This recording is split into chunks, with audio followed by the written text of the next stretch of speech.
Hello, welcome to Introduction to Composite Materials. Today is the fourth lecture of the ongoing week, and today we will introduce another lamination sequence, and that particular lamination sequence is known as a sequence for quasi-isotropic laminates. So, that is the theme of our discussion.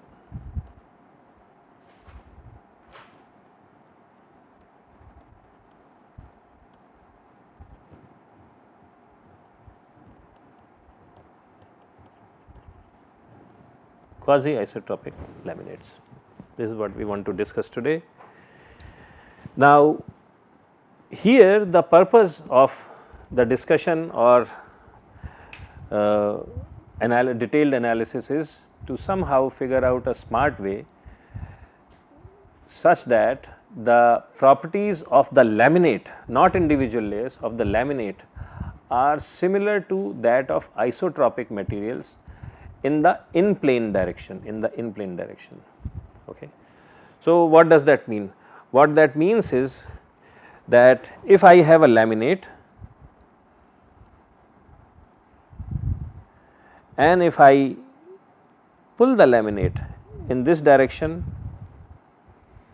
or if I pull it in this direction, or if I pull it in this direction, or any direction for all I care about, then the behavior of the laminate should be same as that of an isotropic material. That is what we want to achieve, because if that is the case, then this material laminate will have equal stiffness in all directions, and most likely if it will have equal strength in all directions. So, it will be reliable in terms of its performance regardless whatever direction of load it is facing.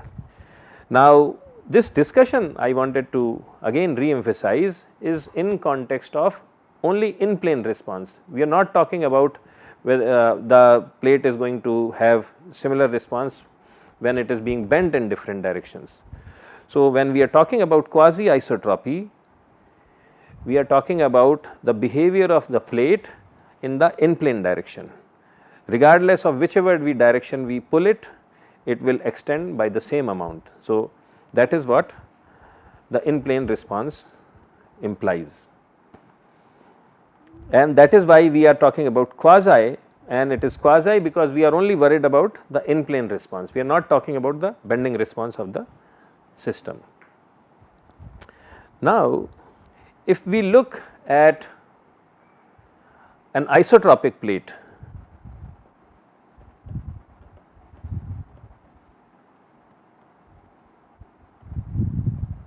let us look at how what kind of, so an isotropic plate will also have an A matrix, B matrix, D matrix. Okay. So, if you have a plate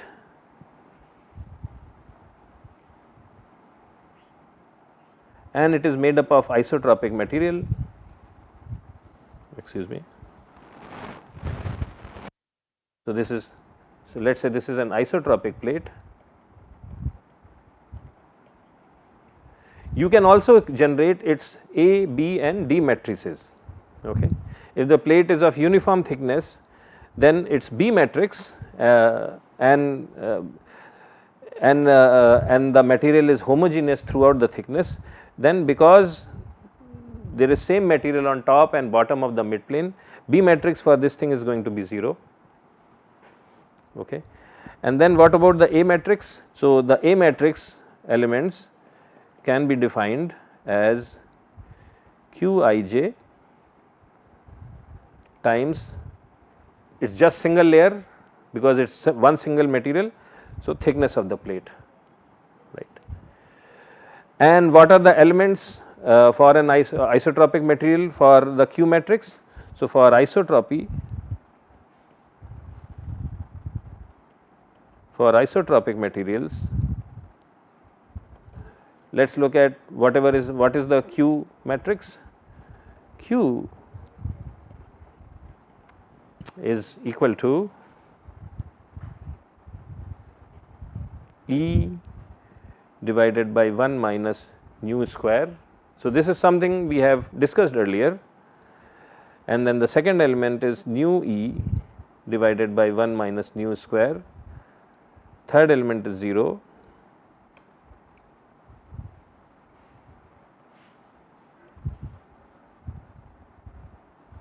nu E divided by 1 minus nu square, E divided by 1 minus mu square 0, 0, 0 and E divided by 2 times 1 plus Poisson's ratio.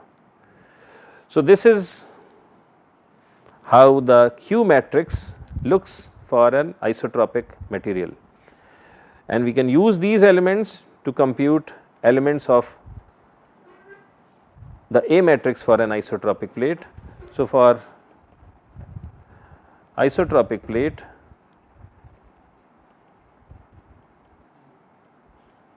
A is nothing as but we just multiply this by the thickness which is T. So, then we get, so I will just write it down.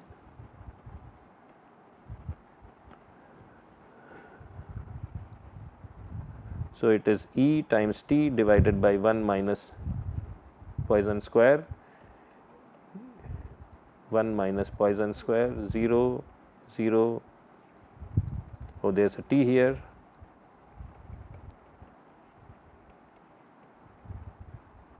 E T divided by 1 minus Poisson square 0, 0, E T divided by 2 times 1 plus mu. So, this is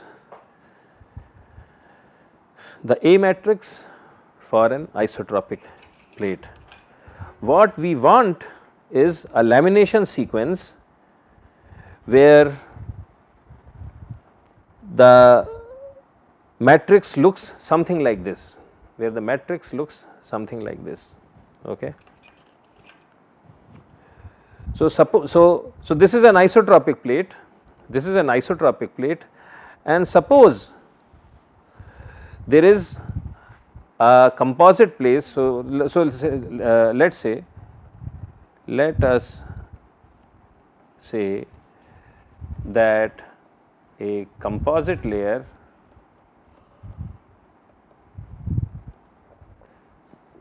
composite laminate, not layer, is quasi isotropic.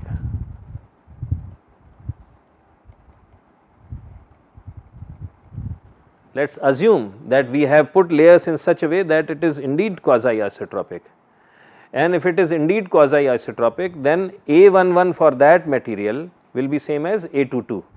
So, if it is indeed quasi isotropic, then we can say A11 will be same as A22, because that is the condition in isotropic situation, right. So, A11 is same as A22.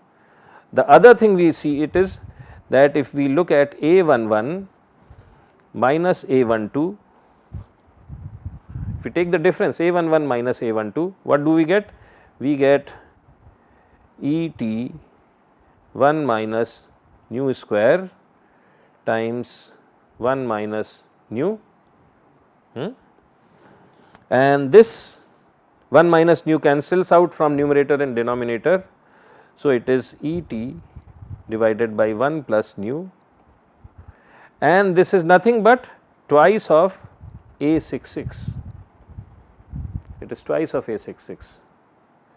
So, if there is indeed a quasi isotropic plate, what we have to ensure is that its A11 should be same as A22, and the difference between A11 and A12 should be twice of A66. And the third thing we have to ensure is that A16 should be 0 and A26 should be 0. Okay. So, these are the requirements.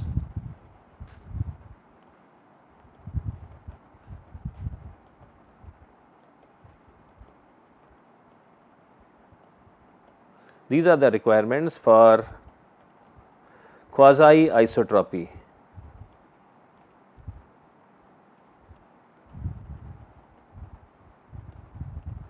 These are the requirements for quasi isotropy. So, the question is, what kind of a lamination sequence I have to generate which ensures that A11 is equal to A12, The same lamination sequence should also give me a situation where A11 minus A12 should equal twice of A66 and A16 and A26 should be 0. Okay. So, the question is, what lamination sequence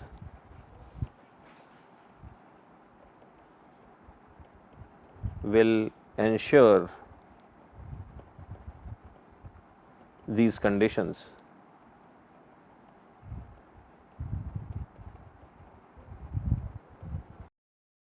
So, people have looked at this question, and if you do some little bit of mathematical analysis, you come up with a answer, and the answer is having 3 parts, okay, actually just 2 parts, and both of them have to be satisfied. First one is number of layers should be more than or equal to 3. That is one. And the second one is that orientation of successive layers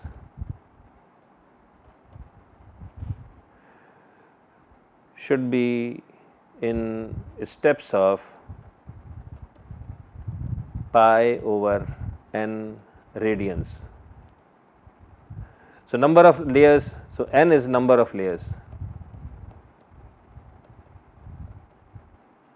n is number of layers. Okay. So, if you meet these 2 conditions, you will ensure that there is quasi isotropy and the plate will behave as a quasi isotropic material in the in plane direction. Out of plane, we still have to worry about it, but in plane it will ensure that. So, examples.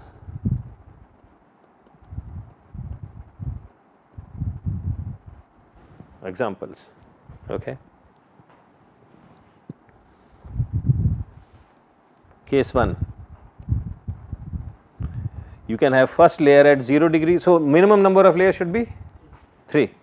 So, it will have 0, then the second layer could be at 60 degrees and the third layer could be at 120 degrees, or you can also call it as minus 60 degrees. 120 is same as minus 60.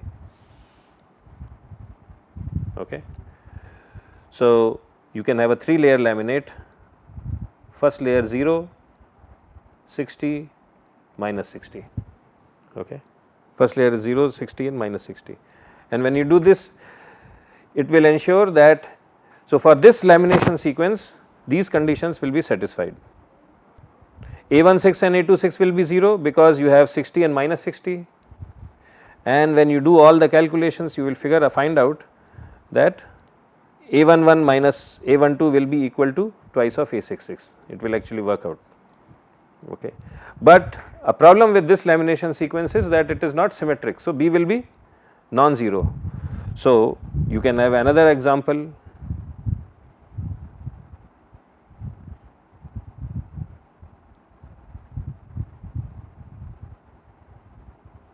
So, you can have 0, 60, minus 60, minus 60, 60, 0.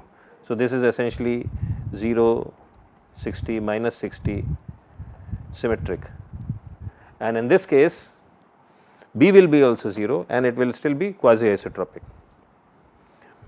because A matrix only depends on the thicknesses, A matrix only depends on thicknesses. So, the same sequence is being repeated, so the quasi isotropic will be retained.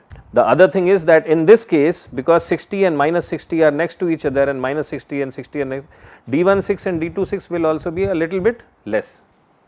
We are talking about a group. So, the same group can be repeated. Another case is plus minus 45, 0, 90. Okay. So, you have 4 layers, 0 degree layer, 90 degree layer, plus 45 degrees layer and minus 45 degree layer. So, here also we will get quasi isotropy, but B will not be 0. So, if you want a symmetric B to be also 0, then what you do is you go to plus minus 45, 0, 90 symmetry, and what that will do is that B will be 0 and also D will be somewhat less. I mean, D will be less here also because there is a plus 45 sitting next to a minus 45, but the third thing you can do is, oh sorry, B is equal to 0. The third thing you can do is plus minus 45, 0, 90, 2 symmetric, and here D will become even less, and D16 goes down further because it is twice symmetric. Okay. So, this is how you achieve quasi isotropy, but quasi isotropy does not have to be symmetric, but if you have symmetry then B also becomes 0, which is an added advantage.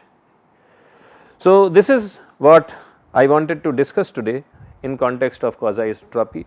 Tomorrow we will actually do an example for quasi isotropy, and in that example we will see how we can predict the Young's modulus of a randomly oriented fiber composite using this principle of quasi isotropy. So, that is something we will discuss tomorrow, and then we will also discuss some other topics as well.